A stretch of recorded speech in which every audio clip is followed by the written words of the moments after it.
At my rich mother's funeral, my aunt whispered, "You don't belong here anyway." When I said, "She raised me like her own," she laughed, "She never loved you, she pitied you." But then my cousin pulled out something that shut everyone up. My name is Talia.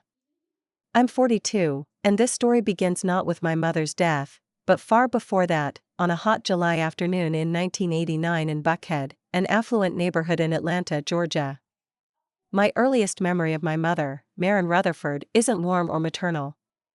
I remember the feel of her stiff linen dress against my cheek as she leaned down to zip up my coat before school. She never smelled like vanilla or lavender, like other moms. She smelled like sandalwood, expensive cigarettes, and Dior perfume. Maren wasn't my biological mother. She was my aunt. My real mother, her younger sister Anya, died when I was just 5 in a car accident that no one liked to talk about.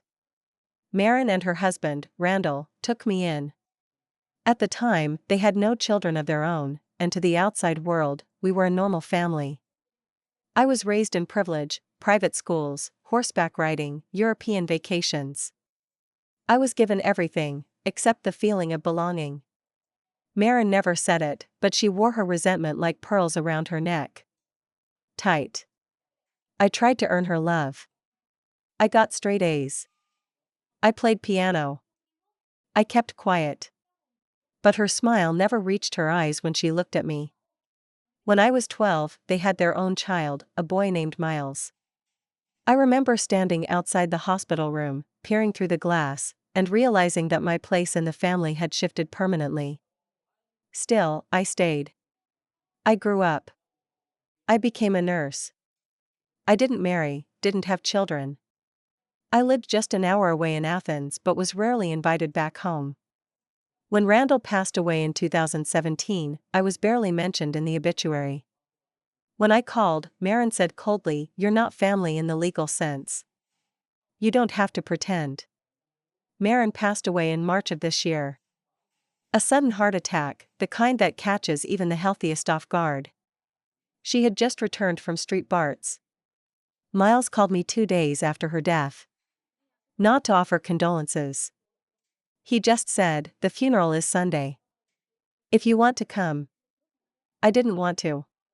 But something inside me, a tether of history and unresolved pain, made me drive back to that cold mansion on West Paces Ferry Road. The house hadn't changed. The same white columns, the circular driveway, the topiary trimmed like sentinels. Inside, it smelled like polish and roses, and I felt 10 years old again, like I needed to wipe my shoes on the mat twice before stepping in. The funeral was held in the garden, under a giant oak. Dozens of people came, socialites, politicians, former students from the art history classes Maren taught at Emory. I stood near the back, in a navy blue dress, unsure if I belonged. It wasn't until after the service, during the reception, that my Aunt Cordelia approached me. Cordelia was Randall's sister. Sharp-boned and always wearing pearls too tight on her neck, like Maren. Her breath smelled of gin. She leaned in, close enough that I could feel the edge of her coldness. "You don't belong here anyway," she whispered. I blinked. "She raised me like her own," I said, my voice thin. Cordelia's laugh was soft and cruel. "She never loved you, Talia. She pitied you. That's all." I stood there, stunned. And then, as if God had pressed play on the next act of this play, Miles stepped out onto the patio, holding a leather folder in his hand. "I have something I think everyone should see," he said, loud enough for the murmuring crowd to quiet. Miles wasn't the kind of man who liked attention. He was quiet, always had been. But that day, he was lit from within. He walked over to the table set up with Maren's photographs and memorabilia and held up the folder. "This," he said, "is my mother's will. Or rather, her real will. The one she updated 3 months before she died." The room fell silent. I could feel Cordelia stiffen beside me. "She left everything," Miles said, "to Talia." Gasps. A champagne glass shattered somewhere behind me. Cordelia laughed nervously.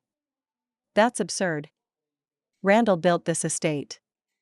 That money isn't hers to give away to a— Miles turned to her, his voice steel. You should stop talking. He handed me the folder. My hands trembled as I opened it. It was real. Her signature. A lawyer's stamp. And a letter addressed to me. My dearest Talia, it read. I was never good at saying things out loud. But you were never a pity to me. You were my second chance. I was a bitter woman when you came into my life. But I loved you. I hope you can believe that now. My vision blurred. I don't understand, I whispered. Miles turned to me, his eyes glassy. She changed in her last year, Talia. After Dad died, she started talking about the past. She regretted it a lot. She asked me to find a way to make it right. Cordelia tried to object, but no one listened. The room turned cold toward her. People excused themselves from her circle. In the days that followed, Cordelia tried to challenge the will. But the lawyers were thorough, and Miles backed me. She had no legal standing. Eventually, she faded back into her New York condo, clutching bitterness like her pearls.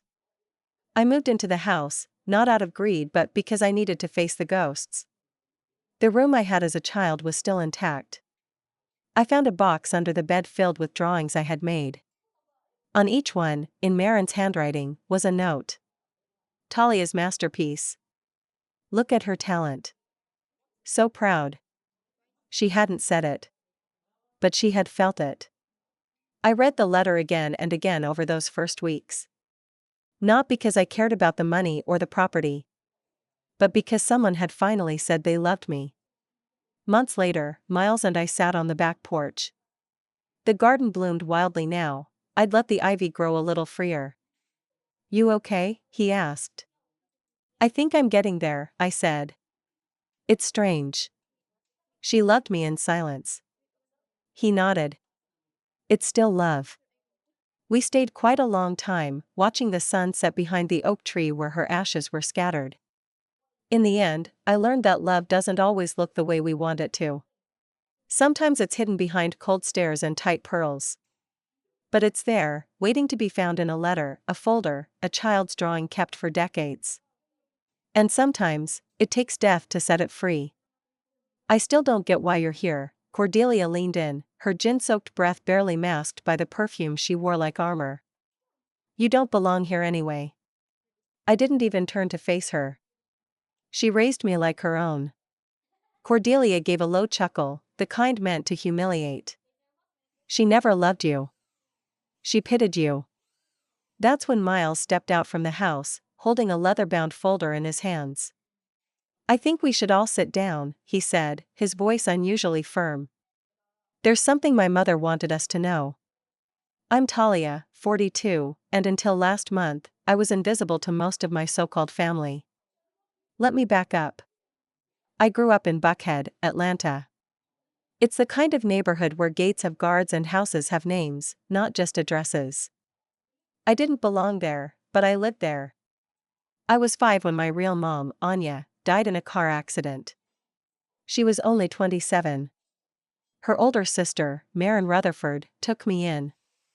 At the time, Marin was childless, married to a corporate attorney named Randall, and living in a massive colonial house with marble floors and antique mirrors that made everything feel colder than it already was.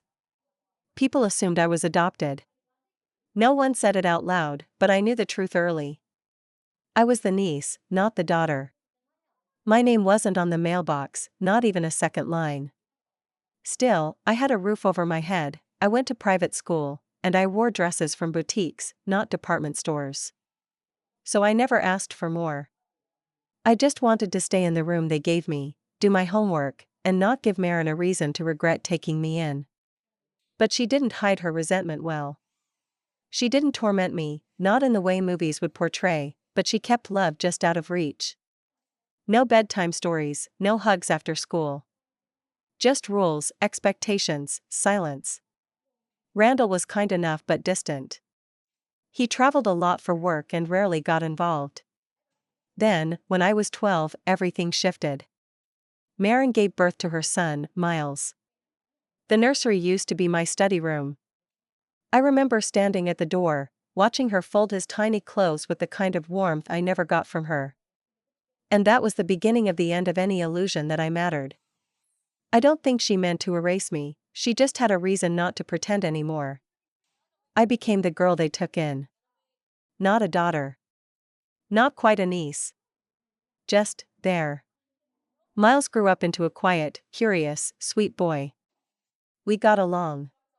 He followed me around, asked about my books, and begged to play the piano with me. If I ever felt love in that house, it was from him. By the time I was in college, the visits home were limited to holidays. And even those were strained. I became a nurse, moved to Athens, bought a small house, and lived my life mostly alone. I wasn't invited to family trips or celebrations unless it would look bad not to include me. I didn't make a fuss. When Randall died in 2017, I called to offer my condolences. Marin answered, her voice flat. You don't need to pretend, she said. I asked what she meant. You're not family in any legal sense.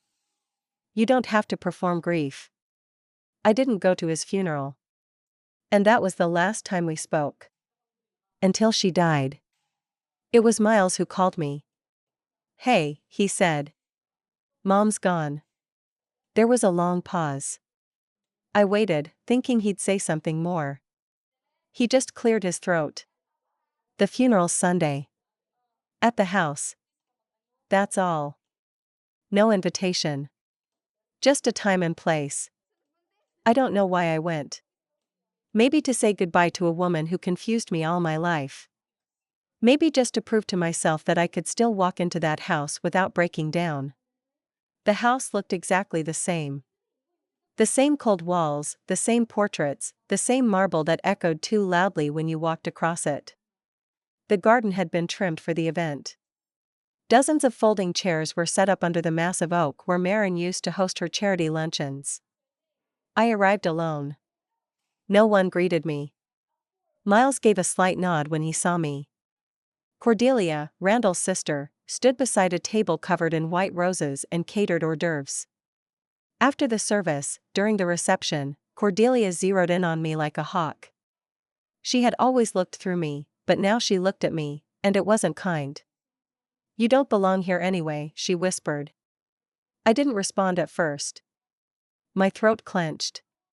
She raised me like her own, I finally said, forcing the words through. Her laugh was razor sharp. She never loved you, Talia. She pitied you. That's all. And that was when Miles stepped outside, leather folder in hand. He had changed over the years, beard, confident shoulders, calmer presence. He wasn't the shy kid anymore. There's something Mom wanted everyone to know, he said, raising the folder. People stopped talking. Even Cordelia froze.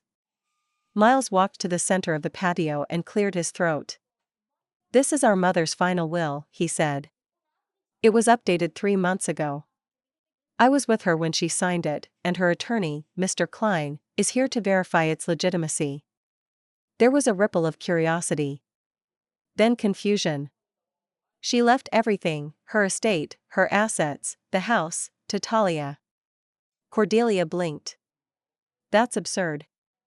That house belongs to. Miles didn't even look at her. No. It doesn't. He turned to me, his voice quieter now. There's a letter for you, too. I took the envelope from him with trembling hands. My dearest Talia, it read. I know I failed you in many ways. I was cold. I was bitter. But I never pitied you. I pitied myself, for being too afraid to love you the way I should have. You were a gift I didn't deserve. I hope this gives you the peace I could never say out loud. I love you. I felt everything, grief, rage, love, confusion, hit me all at once. Cordelia was still talking, demanding to see the documents. Mr. Klein stood quietly beside Miles, holding notarized copies. But no one was listening to her anymore.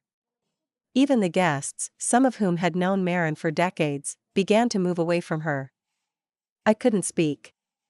I just stood there with that letter in my hands, like it was the only real thing in the world. I stood frozen with the letter trembling in my hands, the heat of Atlanta pressing against the back of my neck as the conversations around me dulled into a low hum. It was as if time slowed. My heart was pounding, not from joy or relief, but from something far more complicated. That letter was everything I had wanted my entire life, and now it felt like too little, too late. People were still murmuring. Some tried to act like they hadn't been eavesdropping, sipping from their flutes of Prosecco and stealing glances my way. But I saw it, how their expressions shifted, how some faces looked suddenly ashamed of how they'd treated me over the years. Others avoided eye contact altogether. Cordelia had gone stiff beside the garden table, her lips twitching as she processed the news. Her hand clutched her pearls, and she said nothing further. For someone who'd spent decades taking up so much air in the room, she seemed suddenly very small. Miles turned back toward the crowd. If anyone wants to see the documentation, you're welcome to request it from the estate's attorney. But the terms are final. It was notarized, signed, and witnessed. And she was of sound mind. It was the first time I saw him truly step into the shoes of someone who belonged. He didn't look at me while he spoke, maybe to spare me, maybe to avoid seeing the look on my face, but I felt something subtle and unfamiliar, someone standing beside me, not out of obligation, but out of loyalty. The rest of the event unfolded quietly. Some people stayed. Some offered awkward condolences. A few longtime acquaintances, Marin's bridge partners, the women from the art gallery, gave me tight smiles and whispered things like, "She really did love you, you know. In her own way." What does that even mean? Love in her own way? A love that never hugged me goodnight, never attended my recitals, never called me my daughter in public. I drove home to Athens that evening in silence. The letter stayed on the passenger seat like it might blow away if I didn't glance at it every few minutes. Over the next few days, everything moved fast. The estate's attorney, Mr. Klein, reached out to me to begin formal probate. I had questions, dozens of them, but he was calm, professional, even kind in the way people are when they know they're walking you through something enormous. The house, the properties, the trust, everything Marin and Randall had built over the years, was left to me. Not to Miles. Not to anyone else. Miles wasn't bitter about it. At least, not outwardly. He didn't pull away or make things complicated. We met for coffee that following week, and he was casual, even gentle in the way he addressed it. "She told me she was going to do this," he said. I thought she was bluffing. Or maybe just talking herself out of guilt. But I didn't think she'd actually go through with it. I stared into my mug. "I didn't ask for any of this." "I know," he said. "But you deserve it."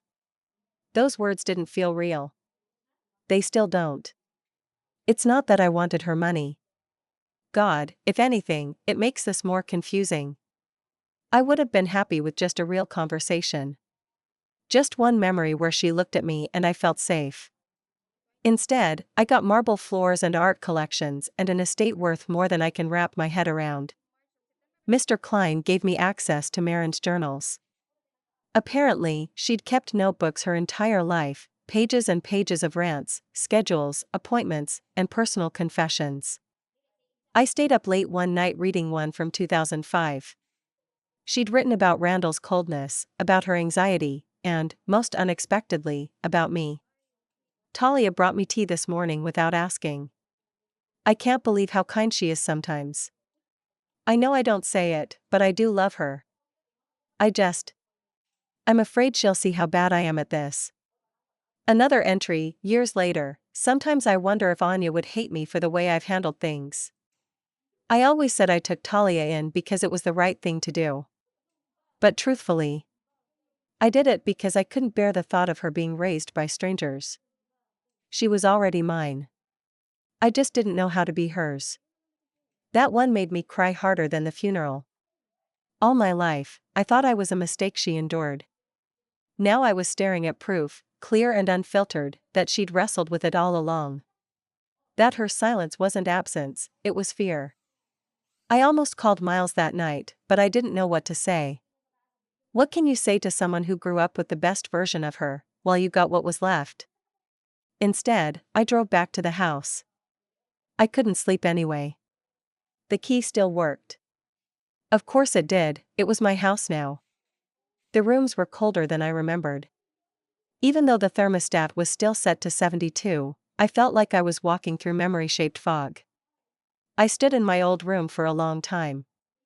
The wallpaper had changed, Marin had turned it into a guest room years ago, but I still recognized the space.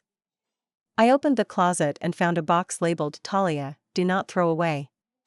Inside, my old sketches, my music sheets, even a few photographs. One of them was a Polaroid of me in the backyard, barefoot, holding a popsicle and squinting at the sun. On the back, in her handwriting, my girl, summer 91. I sat down on the floor and cried until my body hurt. It's been 3 weeks since the funeral, and things haven't settled. Cordelia has been contesting the will, of course. Her lawyer sent a letter claiming undue influence, but Mr. Klein doesn't seem worried. She'll burn out fast, he told me. She has no standing. Randall left her nothing when he passed. She wasn't even in the old will. This is just noise. Still, I check the mailbox every day with a knot in my stomach. I'm not used to being the person who gets everything. I'm used to asking for nothing and hoping not to be noticed. The guilt is heavy. The gratitude is strange. The love, or whatever Marin tried to express in her final months, feels like a slow-growing bruise I'm still pressing to see if it hurts. And Miles, he's been around. Checking in. Not pushing. Just there. Sometimes we sit in silence, drinking coffee on the back patio, watching the garden bloom over the place where we scattered her ashes. It didn't take long for Cordelia to escalate. About a week after the letter from her attorney, she started calling people. Mutual friends, estate staff, even some of Marin's old colleagues at Emory. She spun stories. Claimed I manipulated a grieving woman. That I must have coerced Marin in her final months, that I'd always resented not being the real daughter and now was stealing what was never mine. The lies were subtle. Dangerous in their plausibility. People I hadn't heard from in years began reaching out with cautious messages. Just checking in, they'd say. Saw some things going around. Wanted to hear your side.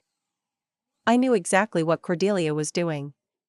She'd spent decades positioning herself as the gatekeeper of Marin's legacy, never officially in charge, but always loudly nearby.